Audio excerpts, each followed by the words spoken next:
ഇന്നത്തെ വീഡിയോയിലേക്ക് എല്ലാവർക്കും സ്വാഗതം. ഇന്ന് എനിക്ക് തുണിയെടുക്കാൻ വേണ്ടിയാണ് ഒരു ഷോപ്പിൽ പോയതാണ്. ഇത് വേറെ ഒരിടമല്ല, നെയ്യാറ്റിൻകര ഉള്ള ഷോപ്പാണ്, വിരാസത്ത് എന്ന് പറയുന്നത്. അവിടെയാണ് പോയത് കുറച്ച് തുണിയെടുക്കാൻ വേണ്ടി. റെഡിമെയ്ഡ് മാത്രമല്ല, എല്ലാ തുണികളും ഉണ്ട്. ഇതെല്ലാം ബ്ലൗസാണ്, നമ്മൾ കട്ട് ചെയ്ത് വാങ്ങുന്ന ബ്ലൗസുകളാണ്. എനിക്കൊരു സാരിക്ക് വേണ്ടിയാണ് ഞാൻ ബ്ലൗസ് എടുക്കാൻ വേണ്ടി വന്നത്. അതെനിക്ക് കിട്ടി, അതെടുത്തു. ബാക്കി എല്ലാ തുണികളും ഉണ്ട്. കൊച്ചു കുട്ടികൾക്കുള്ള റെഡിമെയ്ഡുകളൊക്കെ ഇഷ്ടം പോലെ ഉണ്ട്. കാണാൻ നല്ല ഭംഗി, പിള്ളേർക്കുള്ളതെല്ലാം കാണുമ്പോൾ. ഇത് ഞാൻ വന്നതിനും വേണ്ടി ഒന്നെടുത്തിട്ട് കാണിച്ചെന്നുള്ളതേ ഉള്ളൂ, വേറെ ഒന്നുമില്ല. ഇതെല്ലാം ചുരിദാർ മെറ്റീരിയലാണ്.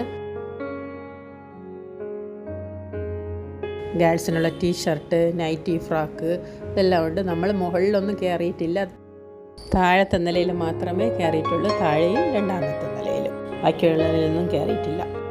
കയറാനുള്ള സമയമില്ല. തുണിയെടുക്കാൻ ഷോപ്പിൽ പോയി കഴിഞ്ഞാൽ സമയം പോണതും അറിയില്ല, നേരെ ഇരുട്ടുന്നതും അറിയില്ല. കയറി എല്ലാം നോക്കി അവിടെ നിൽക്കും. എല്ലാ മോഡൽ ബ്ലൗസുകളും ഇവിടെയുണ്ട്. പക്ഷെ കാശ് മാത്രം നമ്മളെ കയ്യിലുണ്ടായാൽ മാത്രം മതി. ചുരിദാറും എടുക്കണമായിരുന്നു, അതൊക്കെ എടുത്തു. ഇനി പോവാനുള്ള ഇതിലേക്ക് വേണ്ടിയാണ് നിൽക്കുന്നത്. ഇനി അടുത്ത വീഡിയോ ആയിട്ട് വരാം. Bye bye.